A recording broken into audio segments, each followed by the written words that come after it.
o sí.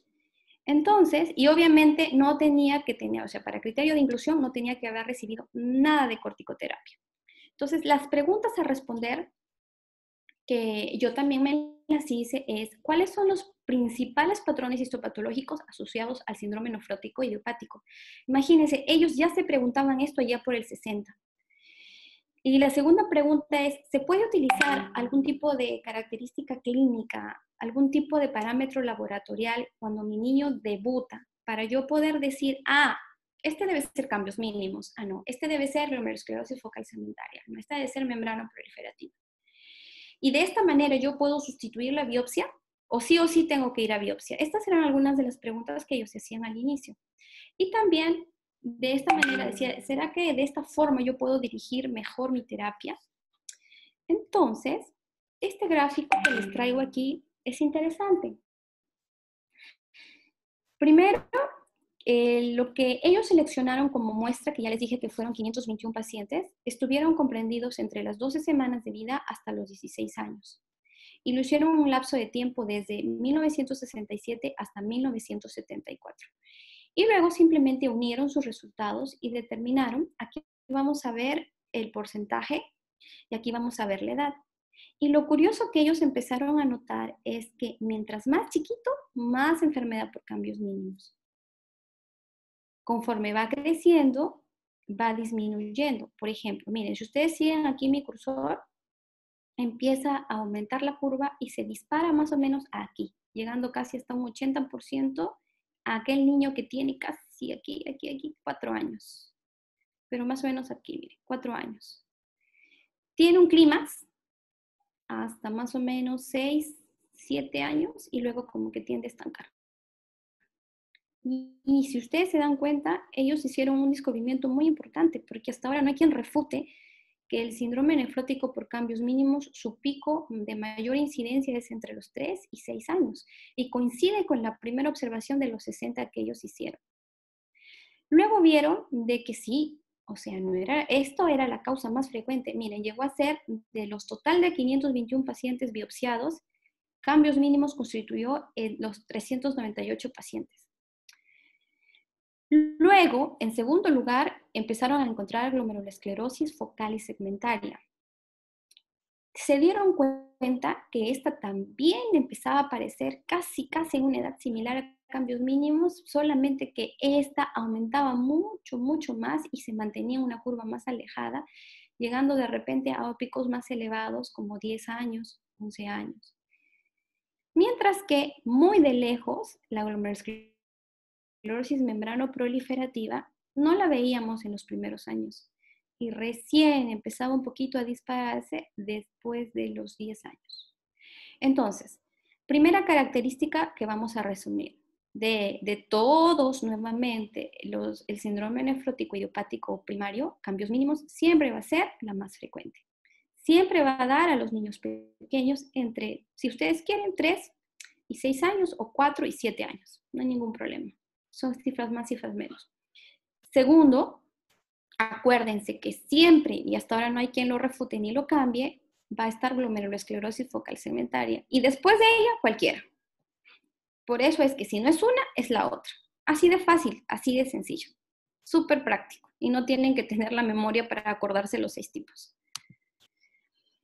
Entonces, ahora sí los voy a desglosar, no los voy a marear, simplemente quiero mencionarles que todos estos tipos son los que podemos encontrar como una glomerulopatía primaria que pueden debutar como síndrome nefrótico. Todos estos.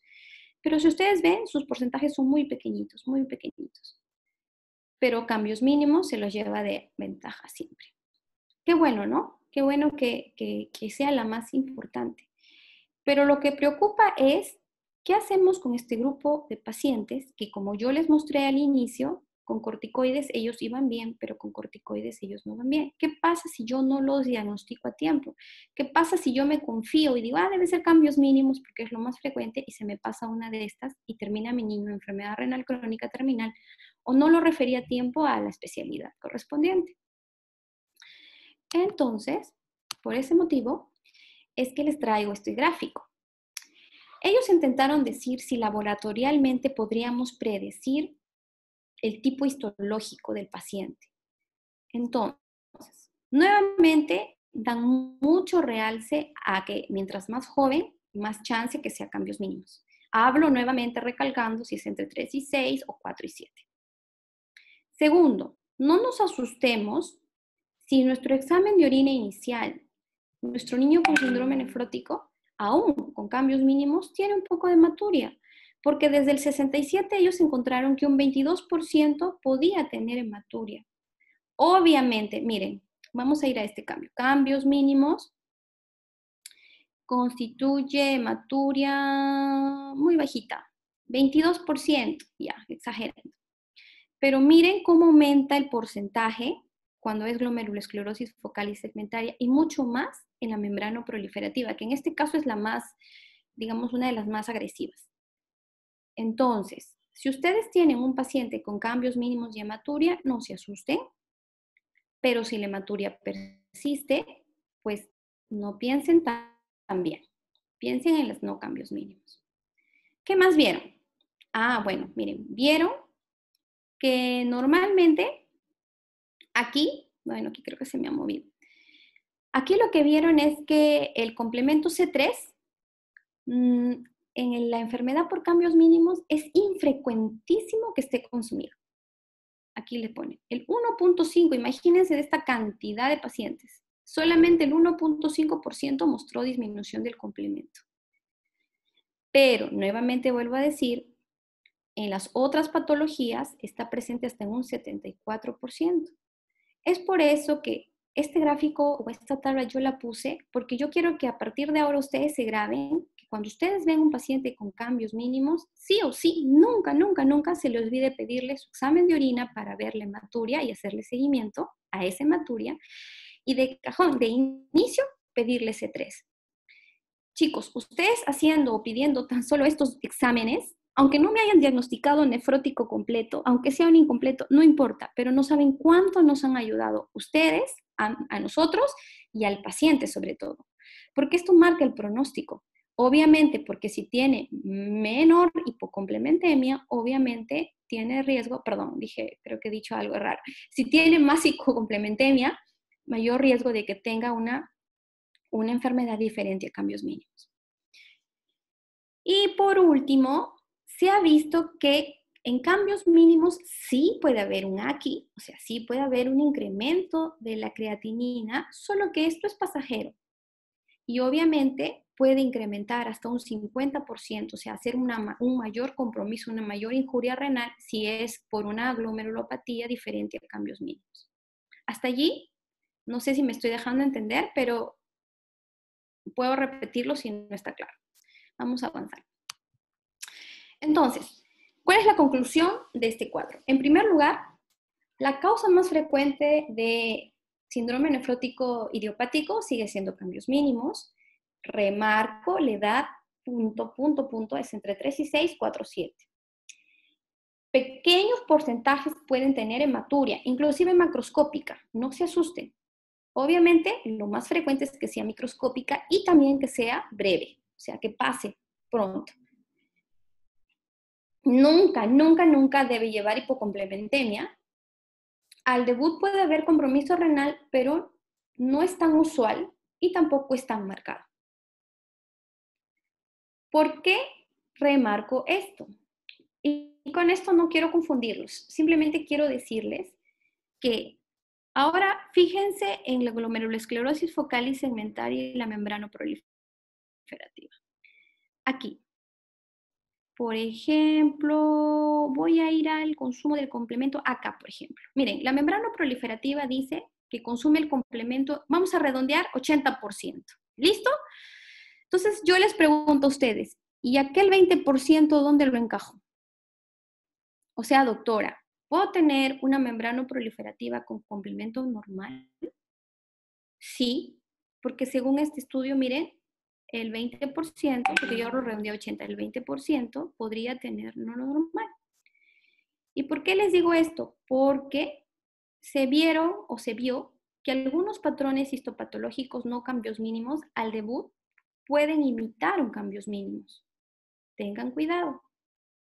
hay pequeños porcentajes que pueden, inclusive si yo le hago biopsia, puede parecer un cambios mínimos, pero en la evolución va a convertirse en una verdadera membrana proliferativa.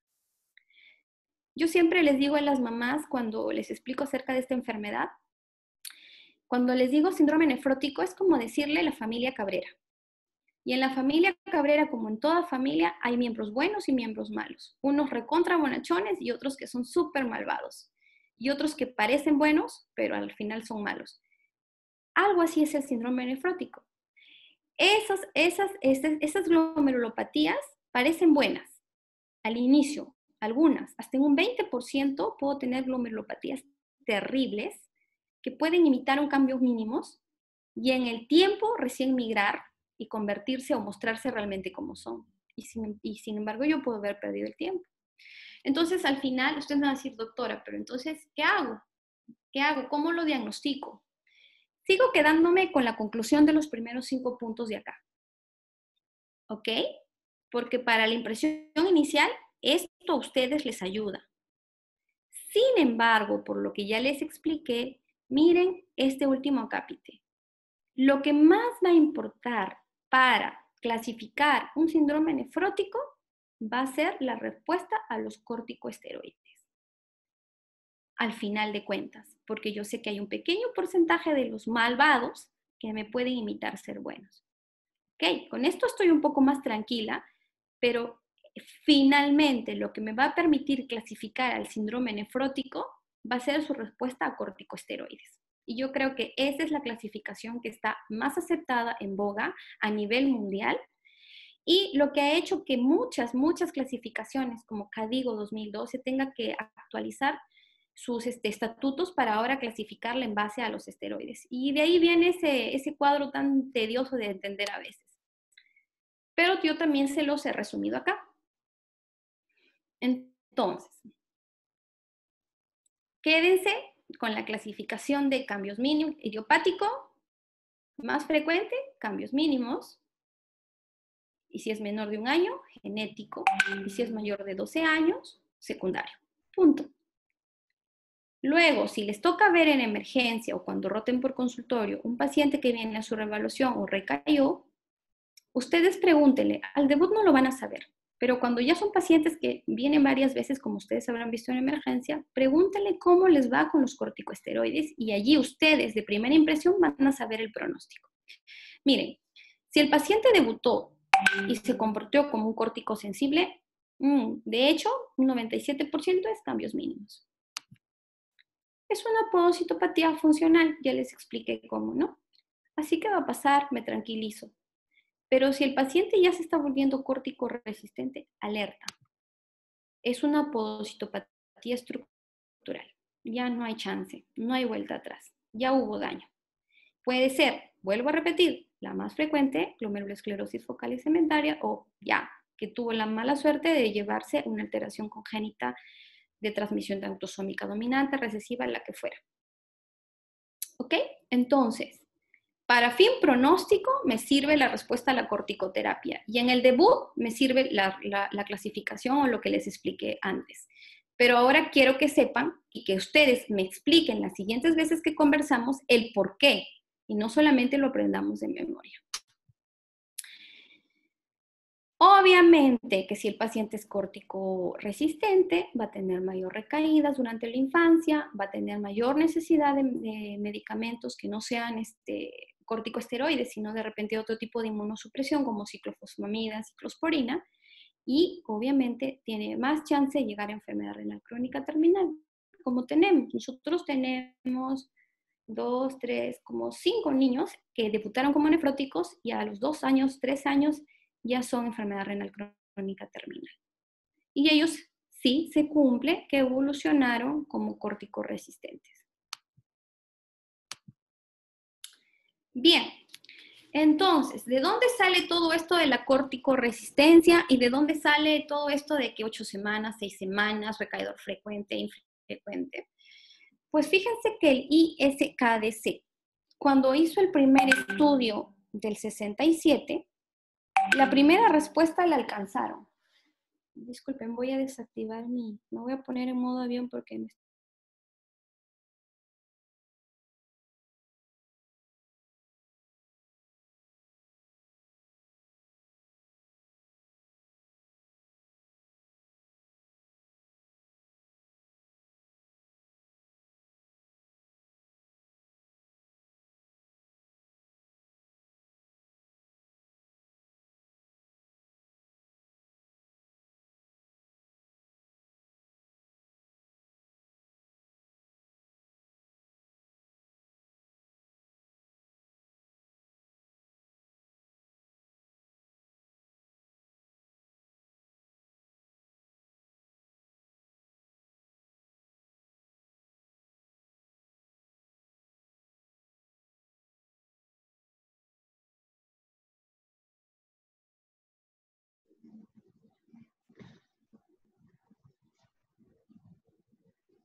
Carita, voy a llamar a la doctora Carla a ver qué pasó.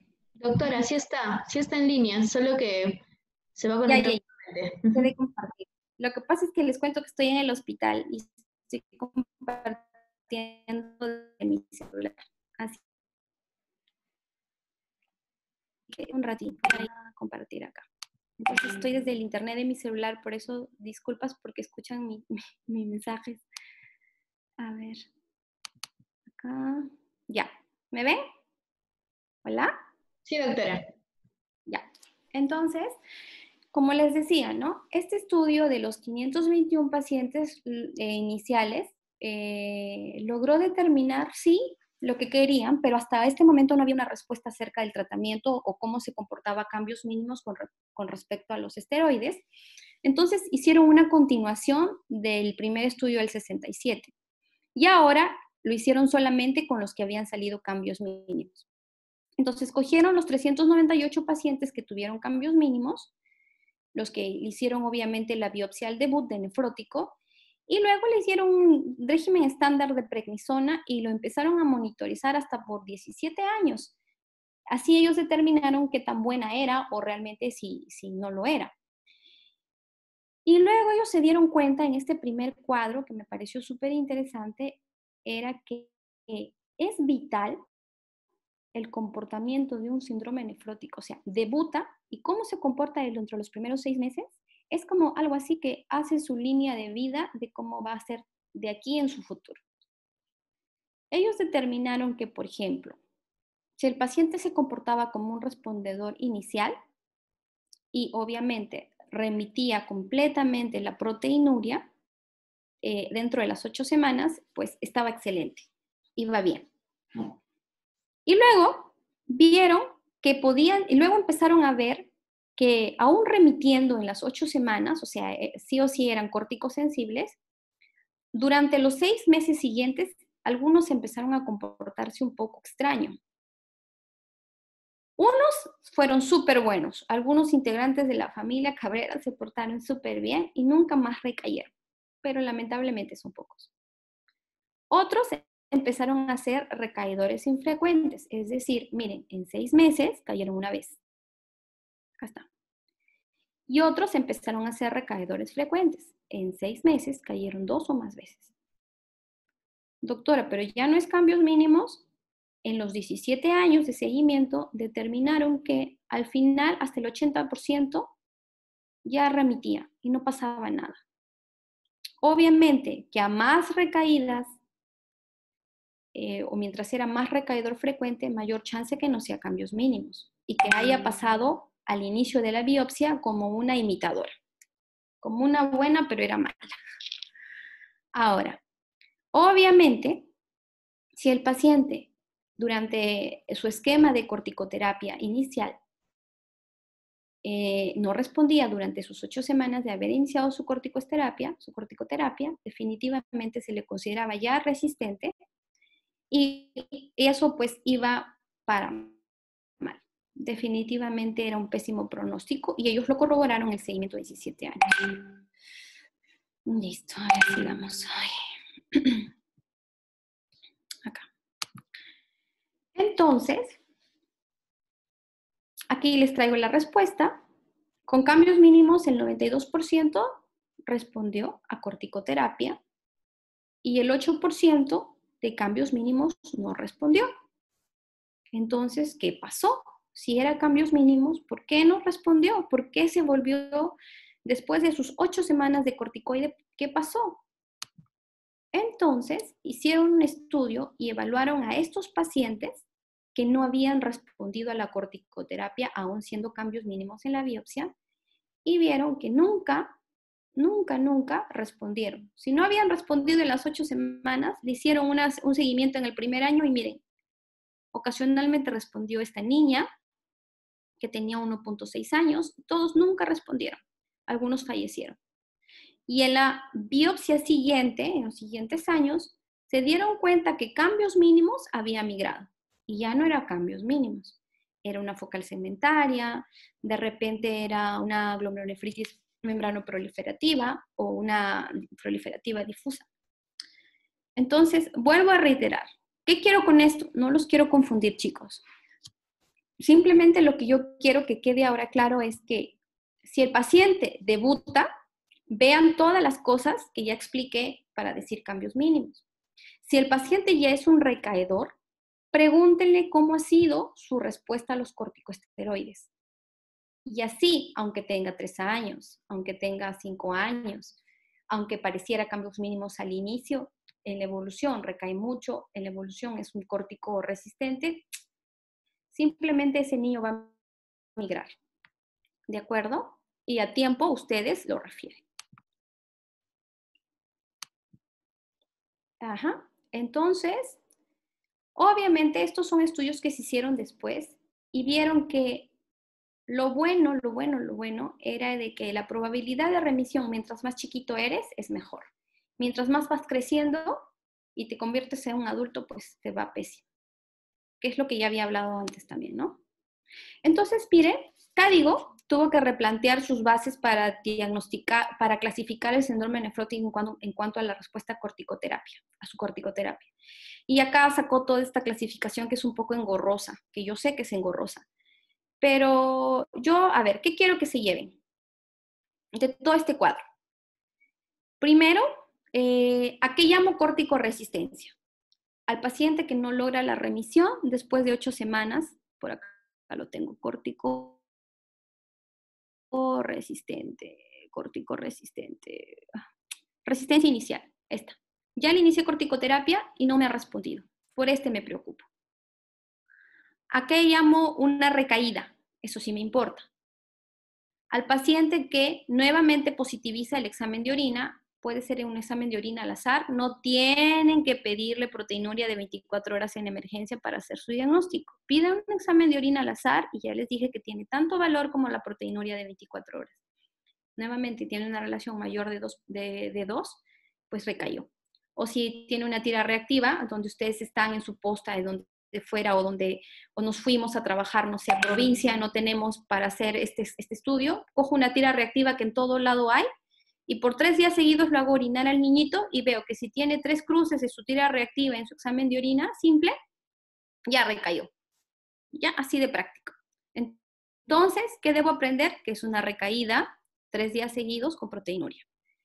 Que es un córtico resistente, 8 semanas, sin mejoría de la proteinuria a pesar de la corticoterapia en dosis adecuada. Ahora, si es un córtico sensible, es decir, respondió o negativizó proteinuria, puede ser solamente 2 formas, o cae mucho o cae poco. Si cae mucho, es recaidor frecuente. Si cae, ¿cuánto es recaidor frecuente? Más de 4 caídas en 12 meses o más de 2 en 6 meses. E infrecuente, obviamente, lo que no cumple lo anterior. Es decir, que cae 1 a 3 veces en el periodo de 12 meses. Entonces, y la corticodependencia. Eso también quiero que... ¿Qué es la corticodependencia? Quiere decir que cuando yo le suspendí la corticoterapia al paciente, por ejemplo, debutó y le di su tratamiento completo de corticosteroides, después de haberle suspendido los corticosteroides, dentro de los 14 días recae. Ese es un corticodependiente. Y la otra clasificación que ustedes no la ven acá, no está escrita, es aquel que estando en el esquema de 60 miligramos metro cuadrado día, yo le bajo a 40 y en esa bajada del 40 interdiario me cae. Ese es un corticodependiente. ¿Ya? Entonces, hasta allí, miren, no tienen que saberlo de memoria. Si quieren, tómenle foto, igual les sirve, pero creo que los puntos están claros. Entonces, miren, vamos entrando un poquito más a la fisiopatología. Y voy a tratar de avanzar porque nos va a ganar la hora. En la fisiopatología yo les muestro acá una imagen muy bonita de cómo es nuestra unidad funcional, nuestra nefrona, formada por los túbulis y por el glomérulo. Entonces, acá está el túbuli, este es el glomérulo y estas son nuestras arteriolas. Y Dios es tan sabio que nos creó este sistema de filtración súper sofisticado, porque todo lo que llega a nuestro glomérulo, esos 180 litros por día que llegan a nuestros glomérulos, pasan aquí, a este espacio de aquí, estas arteriolas aferentes se subdividen en estos, como ustedes ven, parece un trébol, miren, el trébol de la suerte, Y esto de acá está al centro es el lumen. Lo que está rodeando el lumen es el endotelio. Luego ustedes me siguen esta base, esta línea de acá media turquesa es la membrana basal. Estos pelitos parados son los pedicelos y estas células de acá son los podocitos. Lo que está acá es el mesangio, esto de acá, el lila claro, y estas bolitas de acá son las células mesangiales. Esto es el espacio de Bowman, o urinario, si quieren decirlo, células epiteliales, y viene mi túbulo proximal. Entonces vamos a agrandar esta imagen, vamos a coger este, ¿ya? Este lo cogieron, este. ¿Y qué voy a ver? Acá dentro están circulando tranquilos los polimorfos nucleares con los glóbulos rojos dentro de la luz del vaso. Y ahí está el epitelio, el endotelio fenestrado, membrana basal y los piecitos del podocito. Entonces, esta sofisticación se debe a que hay una síntesis, no se imaginan, qué cantidad de síntesis de proteínas para que esta estructura anatómica no pierda su función. Y aquí está. Cada celulita tiene una función. ¿Qué pasa si qué la daña? Acá está este mecanismo fisiopatológico de injuria que la puede dañar. Por ejemplo, miren, el podocito. El podocito, ¿qué la puede dañar? La apoptosis, lo puede haber borramiento podocitario, puede haber esfacelaciones, puede haber pérdida de podocitos, puede haber, es decir, podocituria, etc. Por ejemplo, un niño obeso puede tener podocituria. Tanto creció el glomérulo para tener que ultrafiltrar masa corporal que el podocito se estira hasta ya no poder, porque esto creció y ¡prum! Se cae. Podocituria. Entonces, que también es causa de síndrome nefrótico. Entonces, seguimos. Lo agrandé un poco más esta imagen, que es lo mismo que les expliqué. Un poquito más. Nuevamente, este es el endotelio, membrana basal, los pedicelos, y por acá debe estar el podocito grande. Lo recontragrandé. Acá está la membrana basal, glomerular. Acá está un piecito del podocito, otro piecito, y este espacio de acá, esta ranurita, se llama hendidura diafragmática. Y es la más importante, porque acá al medio tiene unas proteínas vitales, como son la nefrina, la podocina. Estos también, pero menos que estas dos. ¿Por qué? Porque se ha visto que la mayoría de alteraciones congénitas, esas que yo les dije, el síndrome nefrótico del primer año de vida, se correlacionan a que falta o podocina o nefrina. Y en los casos menos frecuentes, estos que ustedes ven de nombres acá medios raros. Entonces, ¿qué quiero que se acuerden? Que el congénito tiene relación con alteración estructural porque hay alteración de la nefrina o la podocina. Listo, nada más. Acá es un poco ya, si alguien quiere ser nefropediatra, y es un poquito más para que aumenten la información. Y aquí es algo muy bonito. Les traje, ¿por qué? Porque miren, cuando ustedes tienen un bebé de un menor de 1 añito y hace un síndrome nefrótico, siempre busquen si hay cuadro sindrómico.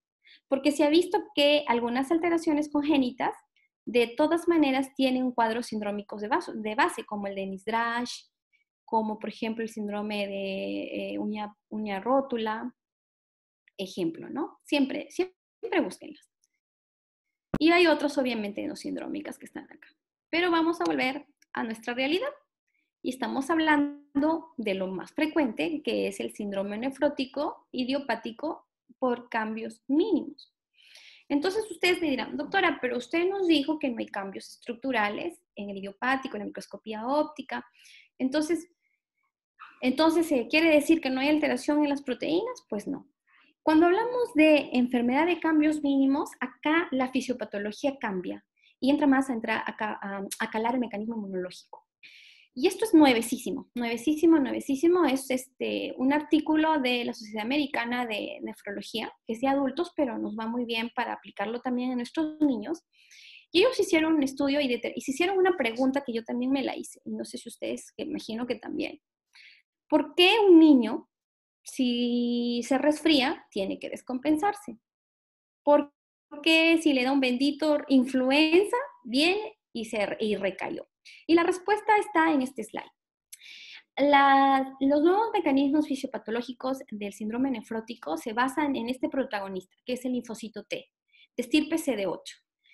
se ha visto que este linfocito T, por alguna noxa que no está bien identificada, probablemente puede ser un superantígeno, puede ser un ambiente inmunogénico elevado por infecciones virales, yo qué sé,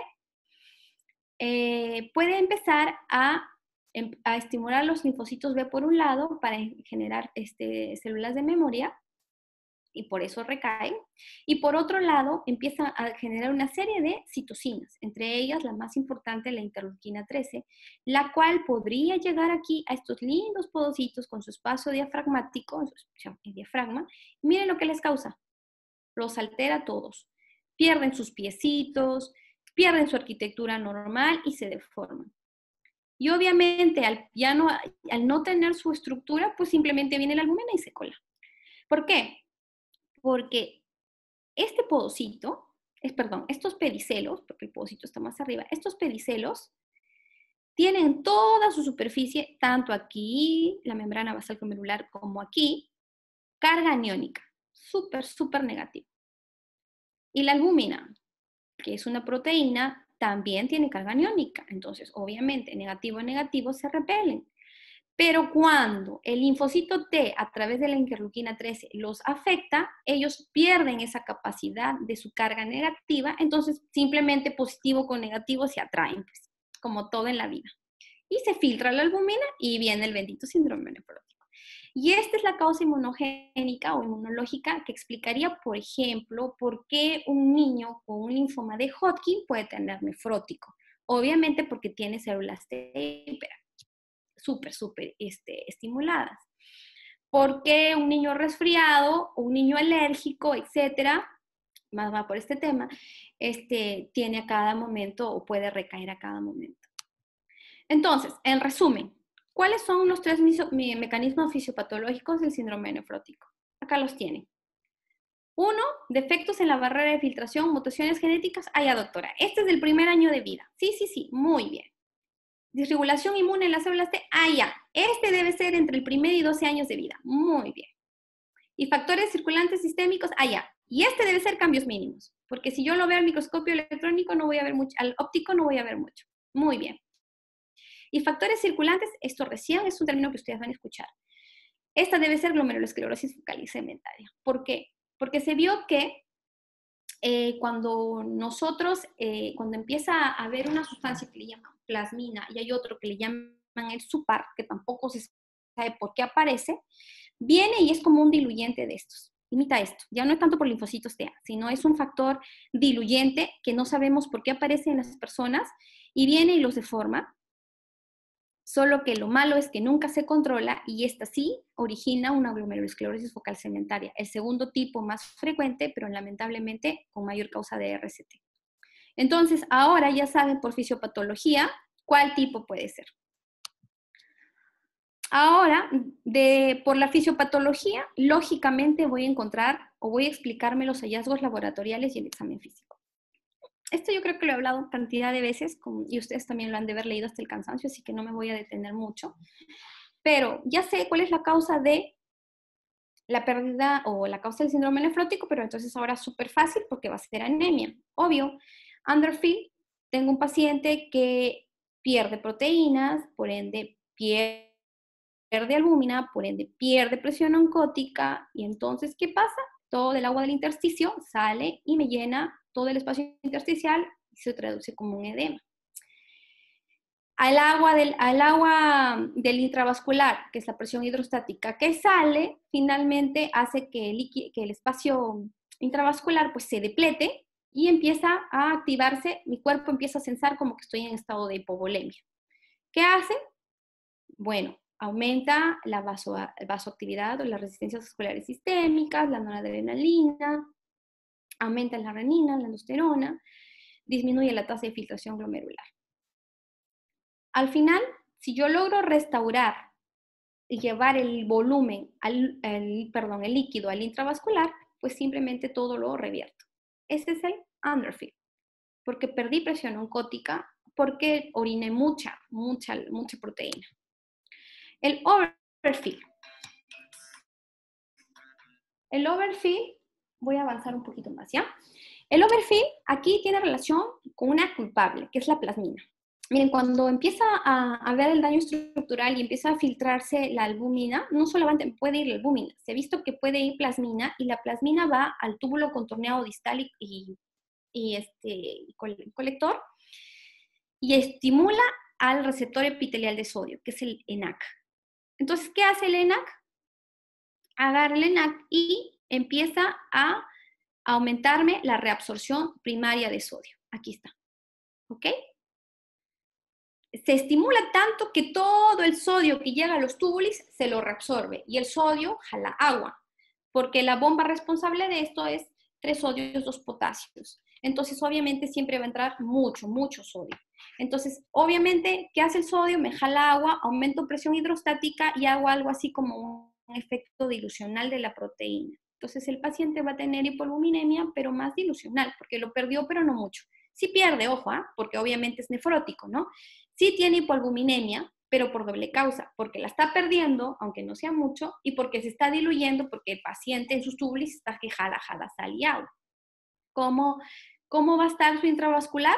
Obviamente va a estar súper lleno, no está depletado, está sobrehidratado, más bien, o sea, el intravascular. Entonces, ¿cómo lo restauro? Cuando disminuye el volumen intravascular. Obviamente, ¿cómo va a estar la presión arterial acá? ¿Va a estar normal o va a estar incrementada? Ahora, antes de pasar a lo siguiente, ¿ya? Aquí, clínicamente, ¿cómo va a estar su paciente? Yamile. ¿Yami? Doctora, Hola. ¿Yamalí dijo? Yamile. Ay, siempre te como el nombre. Ya. ¿Cómo vas a encontrar clínicamente a tu paciente con fisiopatología de Demanderfield? Descríbemelo. Voy a tener un paciente Solamente por lógica. dematizado. Ay, no le escucho muy bien. Voy a tener un paciente Ya. dematizado. ¿Qué otra cosa más? Puedo tener alteración de las presiones. ¿En clínica o también en Hacia arriba. exámenes de laboratorio? Porque No, clínica. Solamente quiero examen físico. Nada más. Puedes pedirle apoyo tú a algún COR o R menor, no hay problema. a Carito, que está de anfitriona. Ya, Carito. Solamente aquí estoy hablando de cuadro clínico, no entré al laboratorio. Carito. Sí, doctora. ¿Cómo va a estar la clínica de tu paciente? Con oliguria también, Ya. edemas. Ya, ¿qué más? Puede haber edema preorbital, ascitis. Ya no me hables del edema porque ya estamos hablando de la fisiopatología del edema, o sea, de hecho tiene edema. Otras cosas, Taquicardia también. eso. Ajá.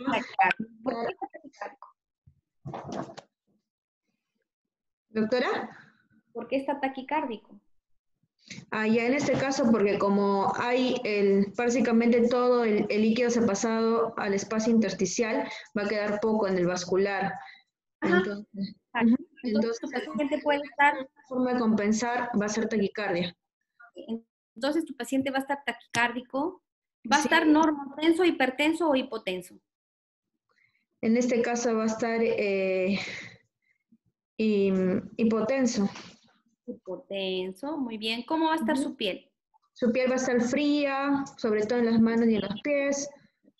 Y Así es. ¿Cómo va a estar su perfusión? ¿Va a estar rosadito o va a estar pálido? el llenado capilar va a ser más de 2 segundos, va a estar pálido, ¿no? Ajá.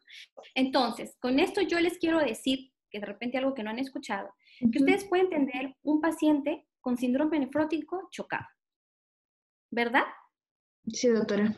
Claro que sí, por supuesto, porque esta fisiopatología Underfield justifica muy bien que yo pueda tener un paciente con síndrome nefrótico chocado. Así que no solamente a partir de ahora, cuando ven un paciente edematizado, digan, es nefrótico, por favor, véanle los pulsos, véanle la piel y todo lo demás. Y obviamente en el overfill va a tener, a ver, Michael, por ahí estás, Michael. ¿Cómo está el paciente overfill?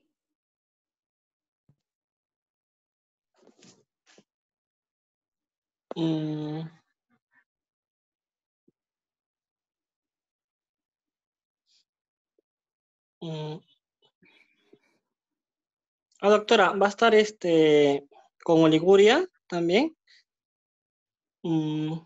Taquicárdico. ¿Tú crees? ¿Cómo está el intravascular de este paciente? Si el paciente está reteniendo sodio, obviamente va a haber, el espacio intravascular va a estar disminuido, la presión en este caso puede estar elevada, Ya, eso, puede elevarse la presión. ya, muy bien. O sea, es todo lo contrario al Underfield. Tu paciente acá tiene una cantidad de presión hidrostática en el intravascular. Entonces, tu paciente va a tener un pulso saltón, tu paciente puede estar normotenso o hipertenso, tu paciente puede estar, no sé, obviamente más rosado, no va a estar pálido, ¿me entiendes? Uh-huh. Ok, ¿en cuál tienes más chance de que tengas que usar albumina? ¿En el overfill o en el underfill? ¿Cuál crees tú que tiene más hipoalbuminemia?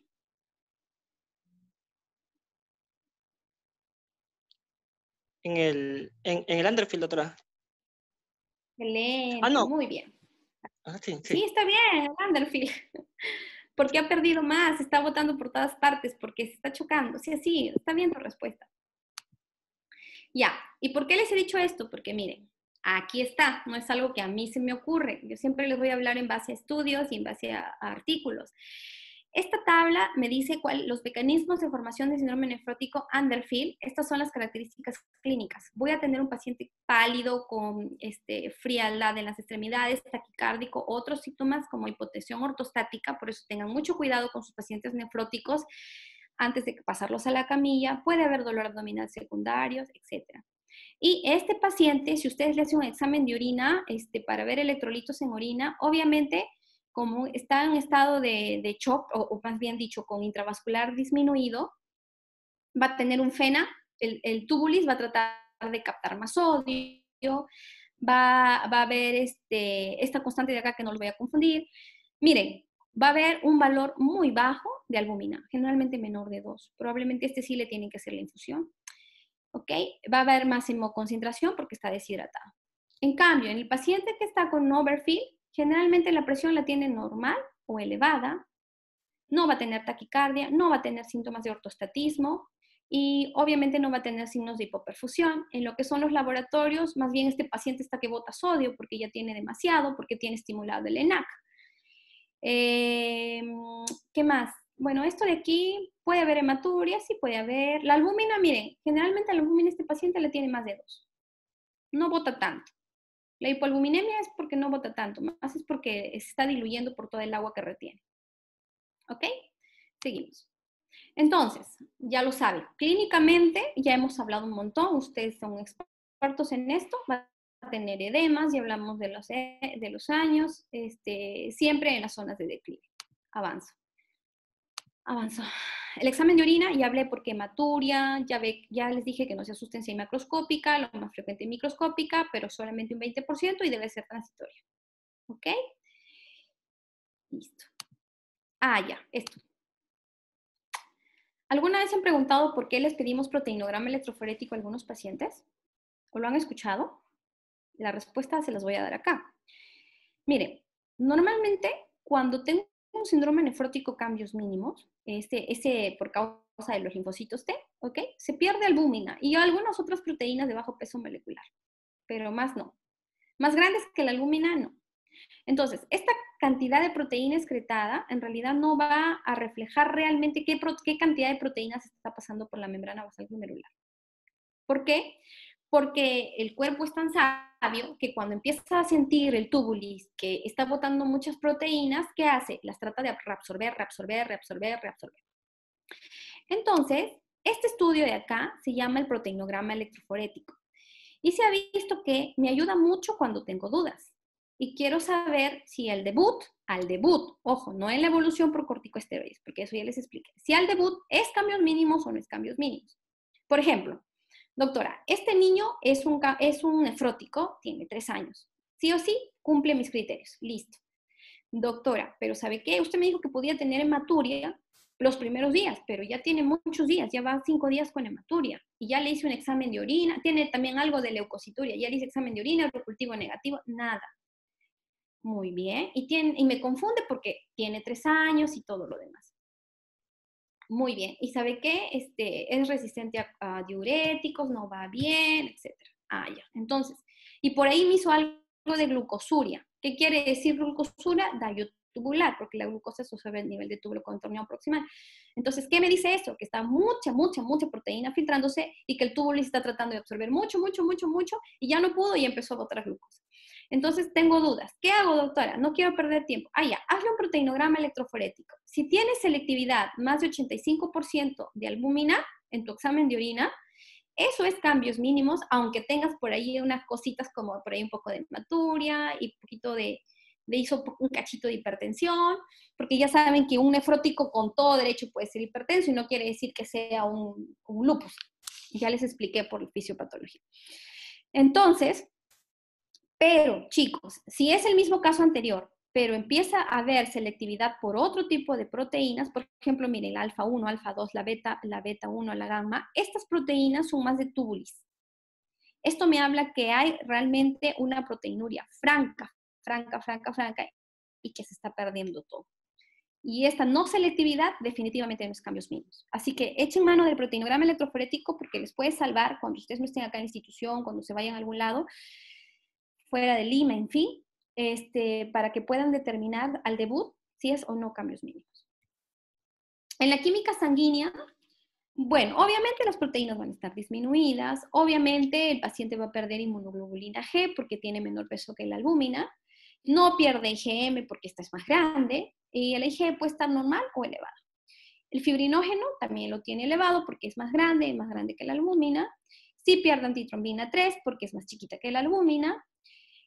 Obviamente, si estoy hablando de un paciente que tiene un estado de, puede haber hiponatremia de tipo dilucional, si en algún momento retiene tanta agua o porque hay secreción inadecuada de ADH, este paciente puede tener también hipocalcemia porque hay alteración o hay pérdida de la 23 hidroxivitamina D3, que es la que activa obviamente o la que permite la actividad del calcitriol, ¿no? Entonces, obviamente, el paciente va a tener hipocalcemia. Eso ya lo sé por fisiopatología. Y la urea y la creatininas pueden estar normales o ligeramente incrementadas. Hematológicamente voy a tener un paciente hemoconcentrado y puedo tenerlo con trombocitosis también, que es reactiva. ¿Ok? Y a la par, acá aprovecho para explicar que siempre, aunque sea idiopático, tenemos la obligación de pedirle C3. Cuando lo voy a desfocalizar, le voy a pedir todo para desfocalización porque le voy a iniciar corticoterapia, es decir, le voy a pedir PPD, radiografía de senos paranasales, le voy a pedir una placa de tórax, le voy a pedir, o ya ni le pido, lo desparasito de frente con el antiparasitario que ustedes quieran. Y a la par voy estudiando secundarismo, por más cambios mínimos que parezca, porque recuerden que hay un porcentaje de cambios mínimos que es secundario. Y eso ya lo hemos hablado. Y acá, pues, obviamente estudian todas las demás causas secundarias que ustedes ya, de hecho, lo han leído. La hiperlipidemia, ¿por qué hay? Porque hay mayor síntesis hepática del colesterol, porque la albúmina es uno de los transportadores de las lipoproteínas. Entonces, al ya no haber tanta albúmina, el hígado siente que ya no tiene que ya no tiene lipoproteínas en sangre, y es porque no tiene su transportador, entonces empieza a generar más colesterol. Y pierde HDL, entonces el paciente es un paciente de riesgo cardiovascular. Además, por eso es que ven acá, hay alteración de riesgo cardiovascular, eso además de la trombocitosis, se genera más riesgo de infartos, etc. Ahora, el edema generalizado o refractario es una de las complicaciones más frecuentes que las podemos ver y generalmente se asocia con con ganancias mayor de 5% del peso. ¿Cuáles son las indicaciones de albúmina? Esto también es muy importante. Miren, no me dio chance de ponerles los artículos, pero sí los tengo, si gustan me los piden después. Básicamente son un paciente underfeed, ¿de acuerdo? ¿Por qué? Porque es un paciente que está con hipoalbuminemia franca y que si no le pongo albúmina probablemente nunca lleve nunca mantenga la presión hidrostática porque todo se está perdiendo. Entonces, esa es una indicación. Un edema refractario sin respuesta a diurético. Y acá les voy a dar el tip. Obviamente que el paciente no va a responder al diurético. ¿Por qué? Porque la furosemida, que es un diurético de ASA, para poder llegar hasta su sitio de acción, adivinen quién es el transportador. Pues la albúmina. Y se ha visto que si la albúmina baja menor de 2.8 y crítico menor de 2.5, por más que le pongan dosis de caballo, el diurético va a ser refractario porque no le han puesto el transportador. Así que eso, si ustedes tienen un edema refractario al diurético, de hecho es porque la albúmina no está en su lugar para poder llevar a la furosemida. Disociación urea-creatinina me habla de deshidratación, me habla de estado prerrenal, entonces también se lo puedo indicar.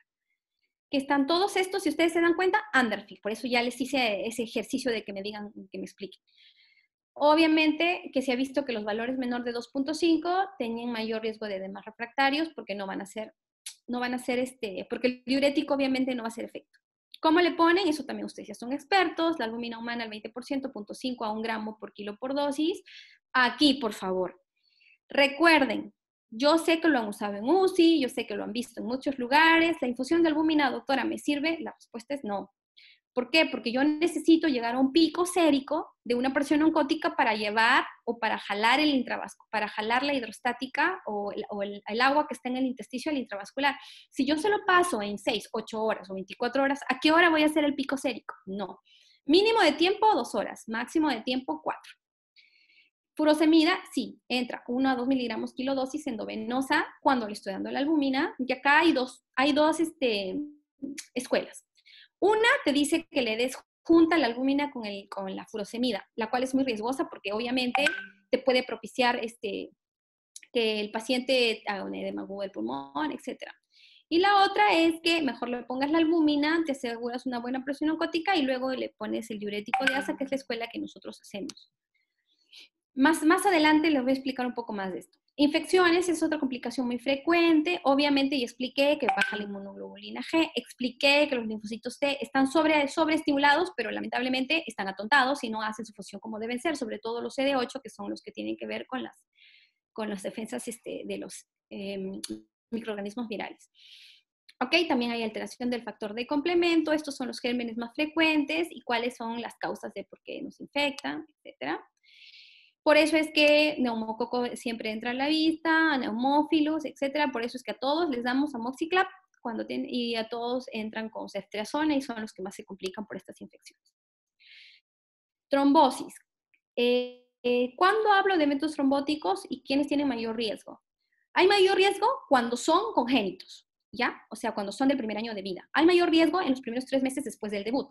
Hay mayor riesgo mientras más trombocitosis tengan. Acá. Hipercoagulabilidad de las plaquetas. Mayor de 1 millón, riesgo de trombosis. Menor nivel de antitrombina 3. Si podemos dosarla, igual, riesgo de trombosis. Si hay, súper disminución del HDL con sobreelevación del VDLL, riesgo de trombosis.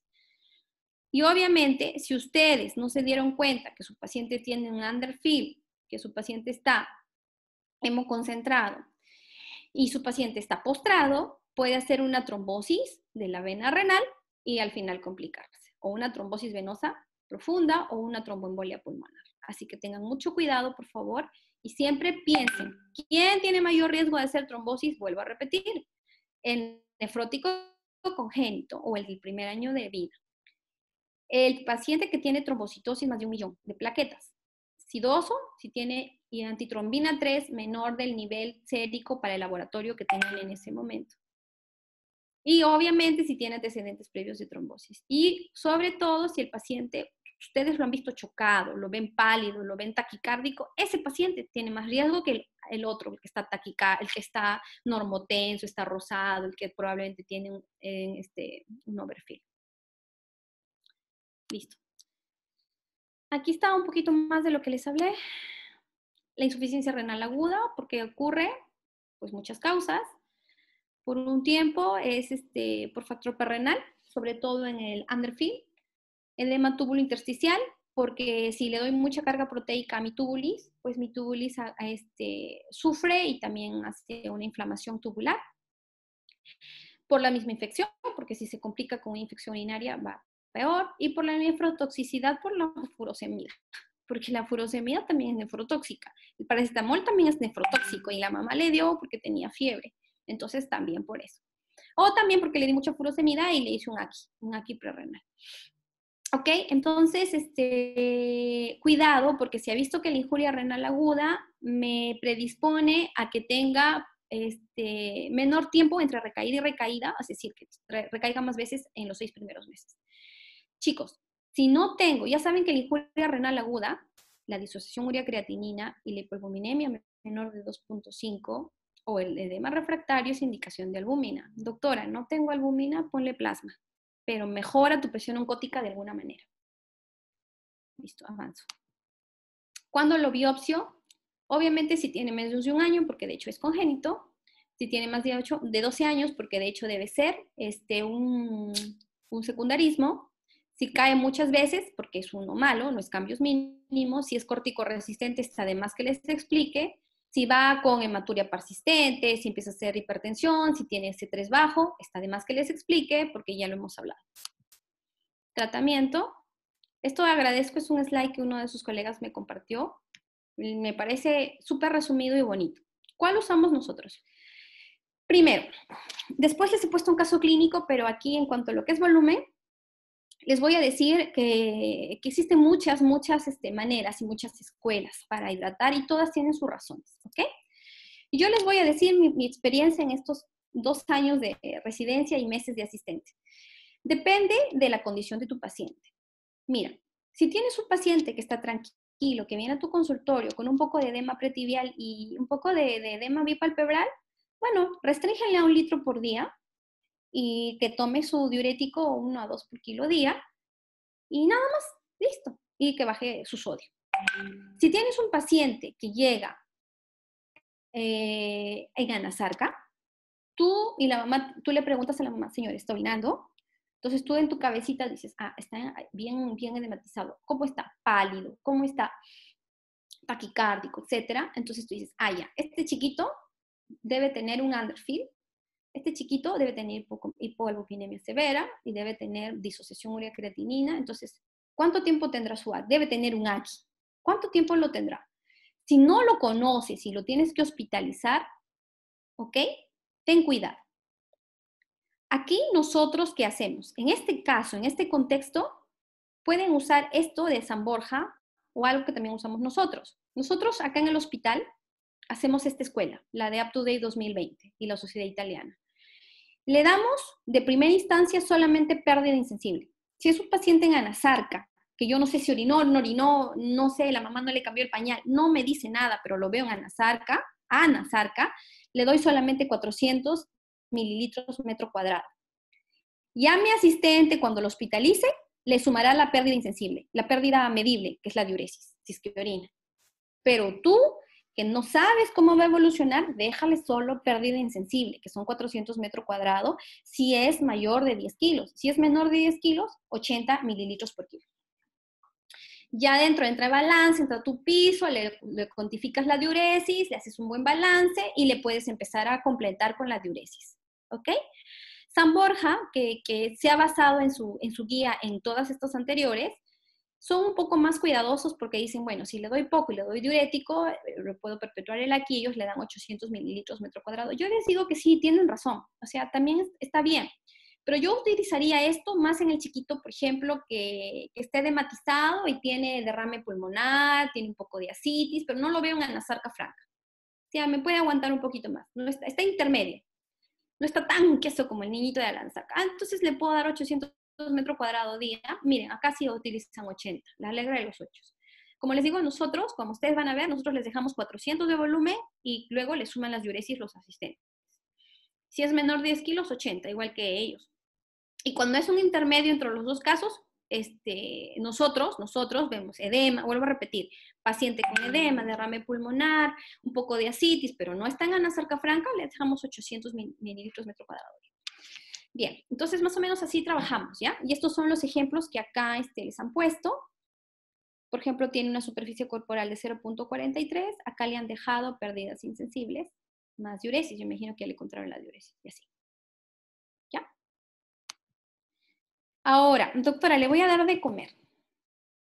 ¿Qué le debo dar? De todas maneras tienes que darle proteínas, porque si tú no le das una buena carga proteica, tu paciente se va a desnutrir más rápido.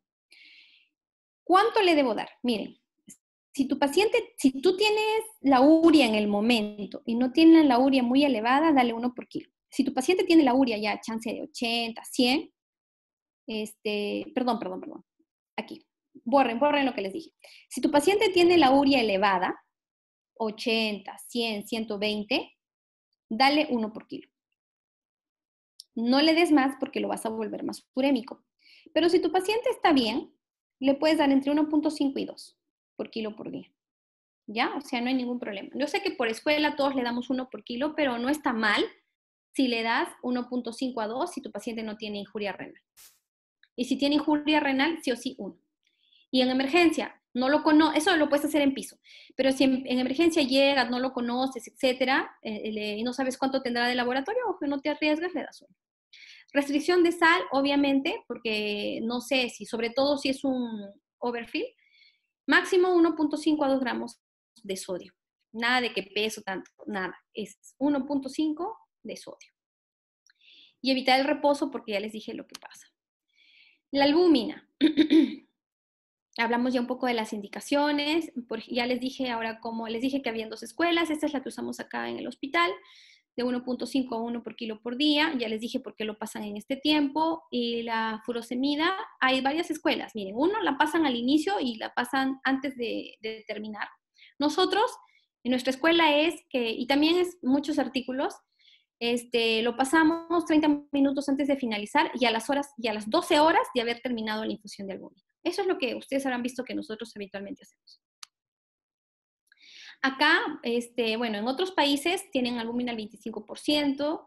Tengan mucho cuidado porque obviamente tienen que saber en quién se lo ponen. Por ejemplo, si tu paciente tiene anasarca, si tu paciente no orina nada, está disociado, tiene urea creatinina elevada, le haces balance, obviamente ya no le vas a poner más agua porque no orinó, solamente lo obtienes con mantenimiento pérdida insensible. Entonces tú dices, si le pongo albúmina y no orina, ¿qué vas a hacer? Le vas a hacer un edema agudo de pulmón. Entonces, a este paciente que no orina, que tiene anasarca y que probablemente ya está con edema refractario, pues simplemente lo único, tal vez en ese momento sea una terapia de sustitución como diálisis peritoneal.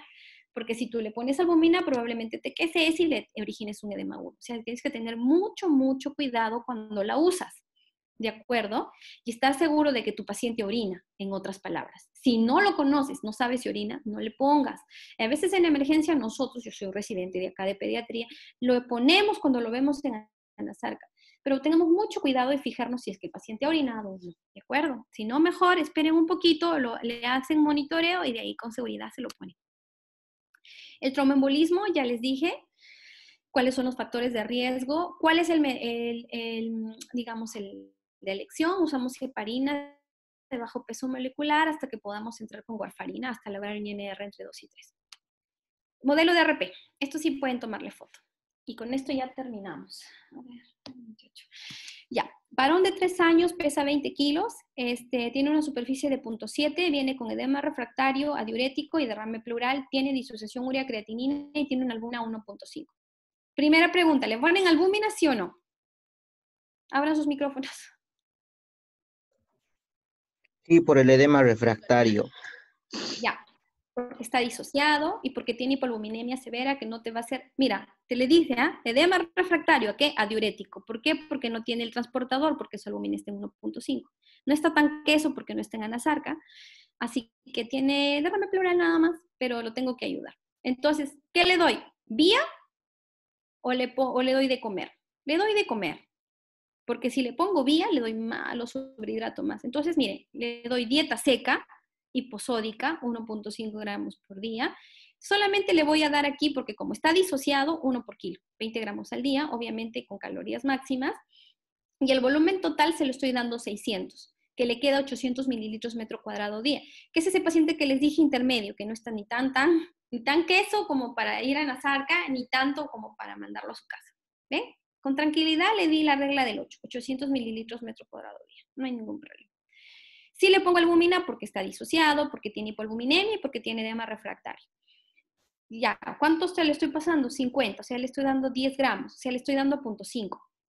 Le estoy dando 0.5 gramos por dosis, se lo estoy pasando en 2 horas, no lo voy a diluir con nada, le voy a pasar los 50 cc porque ya está con edemas, Le voy a pasar purito y le voy a pasar 3 días, porque se ha visto que definitivamente tiene mayor efecto perdurable, porque al final la albúmina en 7 días se va de su cuerpo, así que si le pones una dosis va a ser como que no le has puesto nada. Si le pones más de 5 días, en realidad ya pierde su efecto osmótico, así que un buen lugar es entre 3 y 5. Yo le puse 3. Furosemida, le puse 60, más o menos a 3 por kilo, 30 minutos antes de terminar, y le puse 20 a las 12 horas, lo cual no está mal, porque en teoría si yo le saco su dosis, le estoy dando 5 kilos día, que no me estoy pasando. Espironolactona, porque le estoy dando furosemida y porque probablemente va a tener hipocalemia, así que le doy ahorrador de potasio.